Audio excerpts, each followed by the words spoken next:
Hello everyone, welcome to स्वरूप classes YouTube channel. आज हम लोग स्टार्ट करेंगे 8th लेक्चर के साथ। और आज हम इक्विलिब्रियम में पढ़ने वाले हैं ली चैटरलियर प्रिंसिपल। एक ऐसा प्रिंसिपल जो हमें बताता है कि अगर इक्विलिब्रियम में कोई भी चेंज करा जाए जो उसे अफेक्ट करता है, देन इक्विलिब्रियम में डायरेक्शन चेंज होता है या कुछ चेंजेस आते हैं। तो चलिए देखते हैं। तो फर्स्ट ऑफ ऑल प्रिंसिपल क्या कहता है और क्या बताया गया है, तो इसको हम लोग कुछ बुलेट पॉइंट में लिखेंगे जिससे हमें प्रिंसिपल का बहुत लंबा सा स्टेटमेंट ना देखना पड़े। तो ली चैटलियर प्रिंसिपल में कहा गया है कि अगर हम कोई भी फैक्टर को चेंज करते हैं, और ये फैक्टर वो है विच अफेक्ट इक्विलिब्रियम, जो इक्विलिब्रियम को अफेक्ट करता है, अगर हम कोई भी ऐसा फैक्टर चेंज करते हैं then equilibrium changes its direction. तो इक्विलिब्रियम उसका अपोज करता है और अपना डायरेक्शन बदलने की कोशिश करता है। बाकी वो उस डायरेक्शन में जाता है जो डायरेक्शन इक्विलिब्रियम का वो लेना चाहता है। वो डायरेक्शन होता है so as to neutralise the effect, जिससे वो इफेक्ट न्यूट्रलाइज हो जाए। न्यूट्रलाइज द इफेक्ट या चेंज। तो क्या कहना है, अगर हम कोई भी फैक्टर चेंज कर रहे हैं which affect the equilibrium, then equilibrium changes its direction so as to neutralise the change. तो जो भी हमने बदलाव करा है उसे न्यूट्रलाइज करके वापस उसी कंडीशन पे लाने के लिए या इक्विलिब्रियम पे आने के लिए कोशिश करता है इक्विलिब्रियम अपने डायरेक्शन को चेंज करने की। तो डायरेक्शन यहाँ पे चेंज करा जाता है इक्विलिब्रियम का। तो चलिए देखते हैं। इसको हम लोग कहते हैं, या इसको मेरा मानना है या कहना है कि हम इसको कह सकते हैं ऑलमोस्ट ये वर्क करता है न्यूटन्स थर्ड लॉ की तरह, जो हम सभी ने 9th क्लास में पढ़ी होती है। Every action have equal and opposite reaction. तो उसी तरीके से अगर हम इक्विलिब्रियम में कोई भी एक्शन या चेंज करने की कोशिश करते हैं तो ऐसे केस में इक्विलिब्रियम उसका अपोज करता है और देता है उसका अपोजिट रिएक्शन जो इक्वल होता है मैग्नीट्यूड में। Opposite and equal reaction. तो जो चेंज है या जो भी यहाँ पे बदलाव आने वाला है वो जस्ट अपोजिट होगा जो डायरेक्शन ऑलरेडी जिसमें आपने करा है, और वो अपोजिट और इक्वल भी होगा। तो चलिए देखते हैं कि इससे क्या मतलब है और कैसे हम इसे समझ सकते हैं। तो किसी भी एक फैक्टर के साथ स्टार्ट करते हैं। वैसे हमें बेसिकली 5 फैक्टर्स डिसाइड करने हैं या डिस्कस करने हैं। फर्स्ट फैक्टर जो हम डिस्कस करेंगे वो होगा concentration of reactant and product. Second factor जिसका चेंज हम देखेंगे कि कैसे इक्विलिब्रियम को अफेक्ट करता है वो होगा temperature. Third factor pressure. Factor 4 volume. And fifth and last हम कह सकते हैं एक और, अगर हम कैटलिस्ट ऐड कर दें तो चलिए कैटलिस्ट भी ऐड कर लेते हैं। कैटलिस्ट एंड ये लास्ट हो जाएगा फिर एडिशन ऑफ नोबल गैस। मतलब नोबल गैस ऐड करने पे रिएक्शन या इक्विलिब्रियम में क्या बदलाव आता है। एडिशन ऑफ इनर्ट या नोबल गैस। अभी नोबल कहते हैं, वैसे हम लोग अभी नोबल की जगह इनर्ट लिख लेते हैं। इनर्ट गैस, और इसमें भी 2 केस होंगे। एक होगा एट कांस्टेंट वॉल्यूम और एक होगा एट कांस्टेंट प्रेशर। तो ऐसा कुछ हम रखने वाले हैं। तो ये फैक्टर हम लोग एक एक करके डिस्कस करेंगे कि इन्हें जब बदला जाएगा तो कैसे इक्विलिब्रियम में फर्क पड़ने वाला है। तो फर्स्ट फैक्टर के साथ चलिए स्टार्ट करते हैं।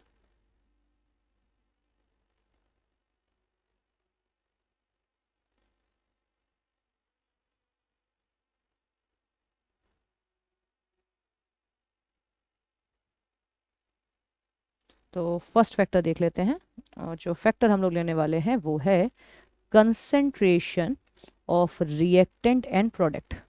तो अगर कंसंट्रेशन रिएक्टेंट और प्रोडक्ट का हम बदल रहे हैं तो किस प्रकार इक्विलिब्रियम इफेक्ट होगा। तो इसके लिए एक बिल्कुल हम लोग इजी सा इक्विलिब्रियम ले लेते हैं। ए टू बी ये इक्विलिब्रियम चल रहा है। मान लीजिए कि यहाँ पे जो कंसंट्रेशन है ए का वो इंक्रीज हुआ है। दैट मीन्स ए है हमारा रिएक्टेंट और हम कर क्या रहे हैं, हमने ए के कंसंट्रेशन को बढ़ाया है। तो ये जो हमारे पास है, मैं कहूँगी अभी के लिए कि ये है हमारा एक्शन, ये हमने करा है। अब होगा क्या, जो रिजल्ट में हमें मिलने वाला है वो होगा अपोजिट, या मैं कहूँ पहले इक्वल एंड अपोजिट रिएक्शन। तो इस एक्शन का इक्वल एंड अपोजिट रिएक्शन होने वाला है। तो इसका रिएक्शन ये अपोजिट होगा क्या, तो अगर मैं कहूँ ए को बढ़ाया गया है तो इसका अपोजिट या रिवर्स होगा कि कुछ इस तरीके से चेंज होना चाहिए कि ए कम हो जाए। तो हम देखेंगे जब रिएक्शन फॉरवर्ड डायरेक्शन में बढ़ती है, जैसा मैं पहले भी बता चुकी हूँ, आगे जाना फॉरवर्ड ये कहलाता है और पीछे आना इसे बैकवर्ड कहते हैं हम। तो अगर हमने रिएक्शन आगे बढ़ाया तो ए का कंसंट्रेशन घट जाएगा। तो एक्शन था कि ए के कंसंट्रेशन को बढ़ाया गया है। हमने कहा कि इसमें एक अपोजिट एक्शन का एक रिएक्शन होगा, अपोजिट रिएक्शन होगा। वो रिएक्शन ये है कि भाई कंसंट्रेशन ए का कम होना चाहिए। ए का कंसंट्रेशन कम करने के लिए रिएक्शन या इक्विलिब्रियम को बढ़ना होगा फॉरवर्ड डायरेक्शन में। तो जो रिएक्शन है या इक्विलिब्रियम है वो मूव करेगी इन दी फॉरवर्ड डायरेक्शन। क्योंकि ए रिएक्टेंट था तो इसे हम कंक्लूजन की तरह से लिख सकते हैं, जब भी रिएक्टेंट को बढ़ाया जाएगा तो रिएक्शन जाएगा फॉरवर्ड डायरेक्शन में। ये हमारा कंक्लूजन हुआ, जो हमने देखा कि कुछ चेंज करा तो कैसे इक्विलिब्रियम बदला है। ओके, एक और चेंज लेते हैं। चलिए, अगर हम इसी रिएक्टेंट को अभी कम करते हैं, अगर हम इस रिएक्टेंट को कम कर रहे हैं तो रिएक्शन कुछ ऐसा बदलेगा या वो कुछ ऐसे डायरेक्शन में जाना चाहेगा जब रिएक्टेंट बढ़ रहा हो। तो बैकवर्ड डायरेक्शन में बी से ए बनेगा और ए बन रहा है, तो ए जो बनेगा वो हमारा है अभी के लिए प्रोडक्ट, क्योंकि रिएक्शन बैकवर्ड डायरेक्शन में आ रहा है। तो अपोजिट मतलब कंसंट्रेशन बढ़ रहा है और कंसंट्रेशन बढ़ने के लिए हमें रिएक्शन को ले जाना होगा बैकवर्ड डायरेक्शन में। तो कंक्लूजन एक और मिलता हुआ, जब रिएक्टेंट का कंसंट्रेशन घटाएंगे तो वो जाएगा बैकवर्ड रिएक्शन में, डायरेक्शन में। तो जब कंसंट्रेशन ऑफ रिएक्टेंट घटाया जाए तो वो बैकवर्ड में जाएगा, जिससे वो उसे कंपेंसेट कर सके, जो हमने करा है उसको अपोज करके वापस वैसा ही कर सके और कंसंट्रेशन ऑफ रिएक्टेंट को वापस मेंटेन कर पाए। तो ये चेंज होगा जिससे इक्विलिब्रियम स्टैब्लिश रहे। प्रोडक्ट के टर्म में चलिए देख लेते हैं। तो अगर हमने बी का कंसंट्रेशन बढ़ाया, अगर हम बी का कंसंट्रेशन बढ़ा रहे हैं तो इसका अपोजिट होगा कि बी का कंसंट्रेशन कम करना होगा। बी का कंसंट्रेशन आपको कम करना है तो ऐसा डायरेक्शन देखिए जहां बी खर्च हो जाए। तो वो डायरेक्शन हमारे लिए हमें पता लग रहा है कि वो है बैकवर्ड, क्योंकि रिएक्शन जब बैकवर्ड में जाएगा देन वो बी ब्रेक होके ए में बन जाएगा। तो इसलिए रिएक्शन प्रेफर्ड होगा, डायरेक्शन प्रेफर्ड होगा बैकवर्ड। अगर एज अ कंक्लूजन लिखें हम तो बी है प्रोडक्ट। जब आप प्रोडक्ट को इंक्रीज करेंगे तो रिएक्शन जाता है बैकवर्ड डायरेक्शन में। तो ये नॉर्मल डायरेक्शन है जिसमें रिएक्शन जाएगा। एक और रह गया है, अगर हम लिखें कि हमने बी के कंसंट्रेशन को बढ़ाया नहीं, अब की बार घटाया है। एरो अप जो मैं लगा रही हूँ ये इंक्रीज है और एरो डाउन जो मैं लिखूंगी डिक्रीज के लिए मैं लिख रही हूँ। तो अगर हमने कंसंट्रेशन जो है उसको कम कर दिया तो इसका अपोजिट होगा कि कंसंट्रेशन को बढ़ाया जाए। तो वो डायरेक्शन देखिए जब कंसंट्रेशन बढ़ जाए और हमें पता लग रहा है कि बी को बढ़ाने के लिए हमें जाना होगा फॉरवर्ड। तो कंक्लूजन बनेगा, अगर प्रेशर नहीं, अगर ये जो प्रोडक्ट का कंटेंट है इसे हमने कम करा है तो रिएक्शन जाना चाहेगा फॉरवर्ड, जिससे वो उसे कंपेंसेट कर दे और कंसंट्रेशन को वापस उतना ही मेंटेन कर सके। क्योंकि इक्विलिब्रियम हर एक चीज को, हर एक चेंज को न्यूट्रलाइज करने की कोशिश करेगा। वो बदलना चाहेगा ऐसा कि जो हमने करा है उसे न्यूट्रलाइज करवाया जा सके। तो ये डिस्कस हुआ है हमारा पहला फैक्टर जो था concentration of reactant and product. तो फर्स्ट फैक्टर जस्ट एक रिकैप लेते हैं कि हमने क्या क्या बताया।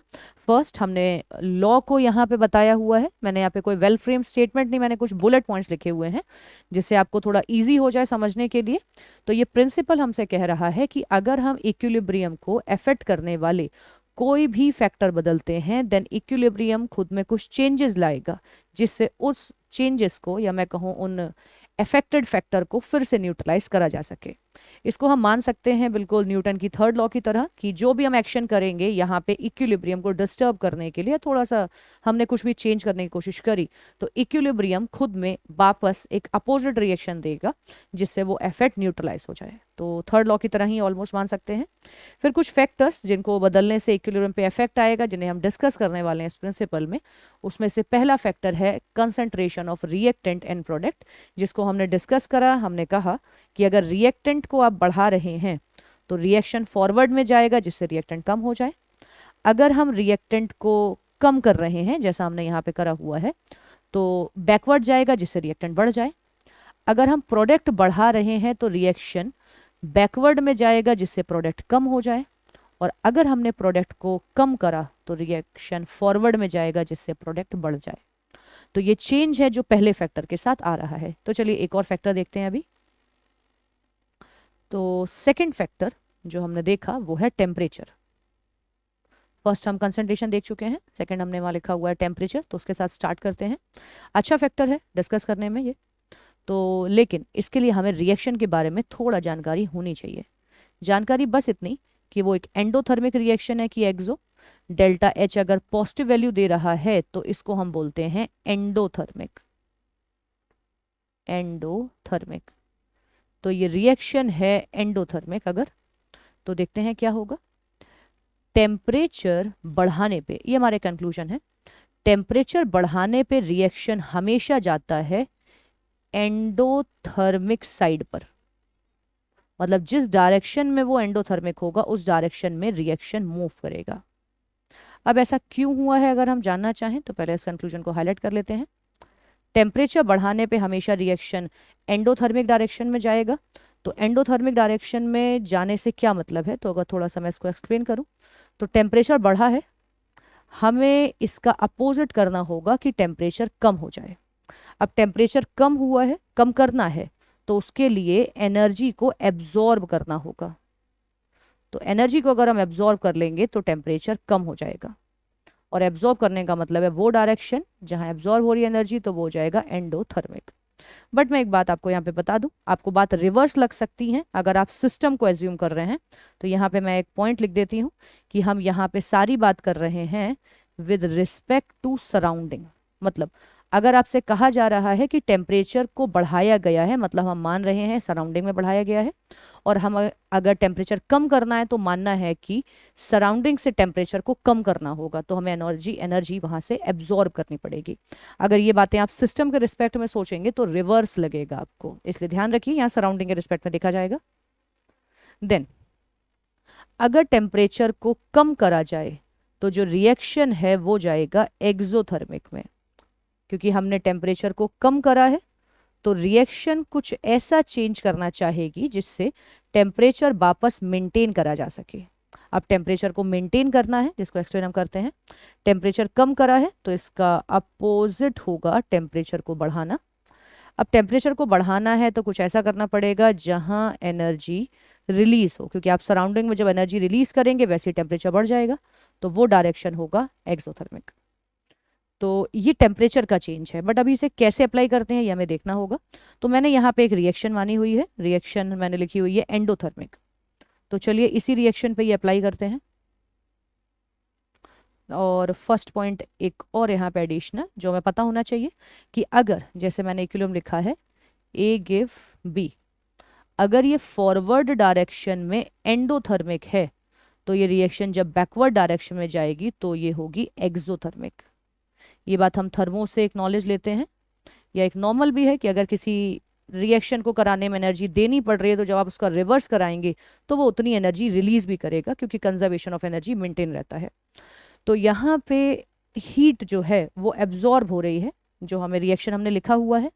और ये भी ध्यान रखें जैसा मैंने रिएक्शन यहाँ पे लिखा हुआ है, क्योंकि काफ़ी बच्चों को एक कन्फ्यूजन होता है, वो पूछते हैं कि यहाँ पे फॉरवर्ड भी, हमें फॉरवर्ड में भी एक एनर्जी दिख रही है जो यहाँ पे आपको लिखी दिख रही है पॉजिटिव, बैकवर्ड में भी दिख रही है। तो स्टूडेंट्स का पूछना होता है कि हम इसमें कैसा माने, से पॉजिटिव माने कि नेगेटिव। तो मेरा कहना होगा जो फॉरवर्ड डायरेक्शन होता है उसी के अकॉर्डिंग रिएक्शन को कहा जाता है। जैसे ये रिएक्शन फॉरवर्ड में पॉजिटिव है तो मैंने इसे एंडोथर्मिक कहा हुआ है। तो चलिए इस रिएक्शन पे अप्लाई करते हैं अपना फैक्टर। अगर हमने टेम्परेचर बढ़ाया तो रिएक्शन को जाना होता है एंडोथर्मिक में, और इस पर्टिकुलर रिएक्शन के लिए वो डायरेक्शन है फॉरवर्ड। ओके है। अगर टेम्परेचर को हम कम करें तो रिएक्शन को जाना होता है एक्सोथर्मिक में, और इस रिएक्शन के लिए वो डायरेक्शन है बैकवर्ड। तो हम कुछ इस तरीके से डिसाइड करते हैं कि रिएक्शन किस डायरेक्शन में जाने वाली है।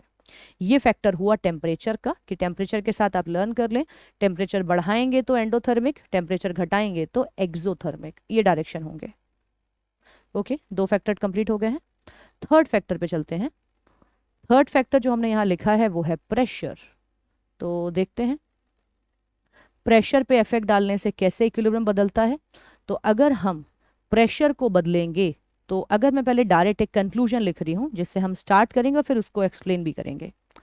अगर आप प्रेशर को बढ़ा रहे हैं तो रिएक्शन उस डायरेक्शन में जाता है जहां नंबर ऑफ गैशियस मोल्स कम हो रहे होंगे। तो जहां पे गैशियस मोल्स कम हो रहे हैं वहां पे आपको जाना होगा। तो प्रेशर हमने बढ़ाया है तो रिएक्शन को आप वहां भेज दें जहां नंबर ऑफ गैशियस मोल कम हो रहे होंगे। गैशियस मोल कम होना मतलब जो चेंज होगा, अगर वो कम हो रहे होंगे तो वो नेगेटिव आएगा या वो कम होता जाएगा। तो जहां पे डेल्टा एन जी कम होता चला जाए हम वहां जाएंगे। इसका रिवर्स अगर लिखें तो प्रेशर कम करने पे रिएक्शन वहां जाता है जहां नंबर ऑफ गैशियस मोल्स बढ़ रहे होंगे। तो इसका मतलब क्या है, यहाँ पे कैसे कहा जा रहा है, तो चलिए इसको देखते हैं। पहले जस्ट ज़रा ऐसे हाईलाइट कर लिया जाए। ठीक है। तो अभी ये गैशियस मोल्स वगैरह अगर आप यूज टू नहीं है इन टर्म से थोड़ा अजीब लग रहा होगा, लेकिन हाँ केपीकेसी में हम ऑलरेडी डेल्टा एनजी की बात कर चुके हैं जहां मैंने गैशियस मोल्स बताए थे। लेकिन फिर भी एक रिएक्शन से चलते हैं और वहां पे देखते हैं कि यहाँ पे क्या मतलब है और यहाँ से क्या मिल रहा है। तो एक एग्जाम्पल यहाँ मुझे बताना होगा। तो हैवर प्रोसेस अच्छा एग्जाम्पल है, हमें ये एक अच्छे कोएफिशिएंट्स देता है विद अ गैशियस कंटेंट। ये गैस है, ये गैस है, और यहाँ फॉर्म हो रहा है NH3 जिसे भी हम मान लेंगे गैस। ये 2 मोल के लिए है और ये हो जाएगा 3, मतलब ये बैलेंसिंग है रिएक्शन की। तो रिएक्शन हमने कुछ ऐसा बैलेंस करा हुआ है, N2 है, H2 है, और ये मिला के हमें फॉर्म करके दे रहा है NH3। देन अब चेक करते हैं, पहले मैं मोल्स के बारे में कह दूं जैसा मैंने कहा था। तो अगर आप यहाँ पे चेक करें तो मैं आपको बताती हूँ, N2 1 मोल है और H2 3 मोल है, ये बैलेंसिंग है रिएक्शन की। अगर हम काउंट करें टोटल तो इन्हें ऐड करके हमें मिलेगा कि जो मोल्स आ रहे हैं रिएक्टेंट साइड पे इनिशियली वो थे 4 मोल। लेकिन ध्यान रखिएगा हम सिर्फ गैसेस की बात कर रहे हैं, अभी सभी गैसेस हैं। प्रोडक्ट में जो NH3 गैस है उसके जो मोल्स हमें दिख रहे हैं वो हैं 2 मोल्स। तो मैं आपसे कहूंगी जब आप फॉरवर्ड डायरेक्शन में जा रहे हैं तो चेंज नोटिस करिए, 4 से 2 हो रहा है। इसका मतलब मोल्स जो होंगे गैस के, गैशियस कंटेंट के, गैशियस मोल्स जो है वो क्या हो रहे हैं, कम हो रहे हैं। और अगर आप बैकवर्ड डायरेक्शन में जा रहे हैं तो क्या हो रहा है, पहले 2 मोल थे अब 4 हो गए हैं, तो जो गैशियस मोल्स हैं वो बढ़ रहे हैं। तो मोल्स कैसे हम नोटिस करेंगे बढ़ रहे हैं कैसे घट रहे हैं, वो ये तरीका है। अभी इस पे अप्लाई करते हैं प्रेशर का बढ़ना, कि ये किस डायरेक्शन में जाएगी। अगर मैं ऊपर दिया गया फैक्ट सीधे यूज कर लूँ, लेकिन मैं फैक्ट को अभी समझाऊंगी कि क्यों आता है। लेकिन पहले एक बार इसे थोड़ा अच्छे से अंडरस्टैंड कर लें, क्योंकि समझाने में एक लेंदी प्रोसेस लेना होगा, बहुत लेंदी नहीं बट एक लॉजिकल अंडरस्टैंडिंग, तो फिर ये थोड़ा कंफ्यूजिंग हो जाएगा। तो पहले समझ लें अच्छे से, उसके बाद देखते हैं कि ये कैसे आया। तो फर्स्ट अगर हम लें कि प्रेशर को बढ़ाया गया है, अगर प्रेशर इंक्रीज हो रहा है तो वहां ऊपर लिखा हुआ है कि रिएक्शन वहां जाती है जहां गैशियस मोल कम हो रहे होते हैं। और हमने अभी अभी ऊपर लिखा है कि गैशियस मोल जहां पे डिक्रीज हो रहे हैं या कम हो रहे हैं वो पहला वाला पॉइंट है। और पहला वाला पॉइंट मतलब फॉरवर्ड डायरेक्शन, 4 से 2 हो गए, तो ये इसके लिए होगा। अगर प्रेशर आप कम कर रहे हैं तो रिएक्शन वहां जाती है जहां मोल बढ़ रहे होते हैं। बढ़ने का डायरेक्शन हमने अभी अभी लिखा वो बैकवर्ड है। तो जो ये वाली रिएक्शन है जो हमने लिखा हुआ है हैबर प्रोसेस को, जो ऊपर N2 H2 NH3 मिल रहा है, उसका डायरेक्शन होगा बैकवर्ड। अभी तक मैंने जस्ट ये बॉक्स में दिए हुए दो फैक्ट यूज करे हैं, जिससे मैं दोबारा कह देती हूँ। प्रेशर इंक्रीज करने पे रिएक्शन वहां जाती है जहां नंबर ऑफ मोल कम हो रहे होते हैं। प्रेशर डिक्रीज करने पे रिएक्शन वहां जाती है जहां नंबर ऑफ मोल्स बढ़ रहे होते हैं। मोल्स होंगे गैशियस, मतलब जो गैस है उसके टोटल मोल्स हमें देखने होंगे। अब चलिए देखते हैं ये आया कैसे। तो थर्ड पॉइंट में हमने प्रेशर की बात करी है, जिसे हम अभी डिस्कस अब लास्ट करने जा रहे हैं। तो प्रेशर को अगर बढ़ाया हमने तो चलिए देखते हैं क्या होगा। अगर प्रेशर को बढ़ाते हैं तो ओवरऑल जो कंटेंट है वॉल्यूम का वो कम हो जाएगा। अब ये बात हमें कैसे पता? तो ये बात है एक लॉ जिसका नाम है बॉयल्स लॉ। और ये लॉ कहती है प्रेशर और वॉल्यूम इन्वर्सली प्रोपोर्शनल हैं अगर मोल्स और टेम्परेचर कांस्टेंट हो। तो हमने इक्विलिब्रियम में एक फिक्स्ड क्वांटिटी ही ली है तो मोल्स कांस्टेंट होंगे। और टेम्परेचर मैं स्टार्टिंग से कह के आ रही हूँ, इक्विलिब्रियम का कोई भी एसेंस या इफेक्ट नहीं होगा अगर टेम्परेचर कांस्टेंट नहीं है, तो वो तो ज़रूरी है। तो प्रेशर बढ़ाने पे वॉल्यूम अपने आप कम हो जाएगी। अगर कंटेनर की वॉल्यूम कम हो रही है इसका मतलब number of moles per unit volume बढ़ जाएंगे। और ये हुआ है एक्शन।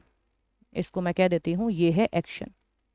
अगर इस एक्शन को आप और अच्छे से इमेजिन करना चाहें तो मैं इसको एक फॉलो अप में एक और बात में कह देती हूँ। इसे आप डेंसिटी मान सकते हैं गैसेस के लिए। गैस की डेंसिटी हम लोग मोल्स अपॉन वॉल्यूम कह देते हैं मास की जगह, क्योंकि मोल्स एक ज़्यादा नंबर ऑफ क्वांटिटी के लिए आ जाता है, मास बहुत कम होता है एटम का गैस में। तो ये एन अपॉन वी हमने लिखा हुआ है। तो मैं कह देती हूँ कि जो हमारा एक्शन है वो है कि डेंसिटी बढ़ रही है, ये एक्शन है। तो रिएक्शन आप समझ रहे हैं कि रिएक्शन हो जाएगा कि हमें कुछ ऐसा करना पड़ेगा जिससे एन अपॉन वी डिक्रीज हो जाए। तो मैं इसका अपोजिट लिखती हूँ। अपोजिट हो जाएगा यहाँ पे कि हमें डी या एन अपॉन वी को कम करना है। अब देखिए वॉल्यूम तो ऑलरेडी हमने बदलाव करा ही था, तो अब उसमें कुछ नहीं करेंगे क्योंकि वॉल्यूम तो अपने आप कम हो चुकी है। तो हमारे पास जो ओनली फैक्टर जिसमें कुछ चेंज कर सकते हैं उसका नाम है यहाँ पे नंबर ऑफ मोल्स। प्रेशर का इफेक्ट जिन मोल्स पे होता है वो सिर्फ गैस के होते हैं। हमें पता है सॉलिड पे ज्यादा प्रेशर का कोई फर्क नहीं पड़ता। लिक्विड पे थोड़ा पड़ता है बट नेग्लिजिबल है। हम लिक्विड्स तो लेते ही नहीं है इक्विलिब्रियम में, हम बस गैस लेते हैं या एक्वस या सोल्यूशन स्टेट लेते हैं। तो यहाँ पे जिससे हम इस फैक्टर को कम कर सकते हैं क्योंकि एक्शन था बढ़ाया गया है, अपोजिट होगा कि घटाना है। तो इस एक्शन को जिससे हम कर सकते हैं वो ओनली पॉइंट हमारे पास है नंबर ऑफ गैशियस मोल्स को कम कर देना। तो हम अपने कंक्लूजन की तरफ बढ़ चुके हैं। चेक करिएगा, जब प्रेशर को बढ़ाया गया तो हम कंक्लूजन पे आए हैं। जब हमने प्रेशर को बढ़ाया है तो हमारे पास जो कंक्लूजन आ रहा है वो ये है कि ये हमारे पास दिए गए, चलिए इससे ज़रा हटा देते हैं, जस्ट एक बड़ा सा बॉक्स लेते हैं। तो हम इस कंक्लूजन पे पहुंच रहे हैं कि ये जो गैशियस मोल्स हैं ये कम होने चाहिए। तो मैं फिर से कहती हूँ, प्रेशर बढ़ा है, वॉल्यूम कम हुआ, डेंसिटी बढ़ गई, अपोजिट था डेंसिटी को कम करना होगा। तो डेंसिटी को कम करने के लिए हमने मोल्स को ही कम कर दिया। तो ये एक कंक्लूजन है जिस वे में आप रीच कर सकते हैं। बाकी एकेडमिक्स के लिए भी हमें कुछ ऐसा बहुत सच समझाना नहीं होता है। हम लोग यहाँ पे इस कंक्लूजन से हेल्प ले सकते हो, क्वेश्चन अटेम्प्ट कर सकते हैं। और कंपटीशन में प्रूफ्स आते नहीं हैं, बट ये आपकी खुद की बेसिक अंडरस्टैंडिंग के लिए है कि ये कैसे वर्क कर रहा है। और अंडरस्टैंडिंग से काफ़ी हेल्प मिलती है जिससे हम कुछ अच्छे क्वेश्चनों को डील कर सकते हैं। तो ये हमारे पास यहाँ पे हुए 3 factors, concentration, temperature and pressure. Next 3 lecture 3 यहाँ पे जो फैक्टर्स हैं इन्हें हम डिस्कस करेंगे नेक्स्ट वीडियो में। So thank you for watching.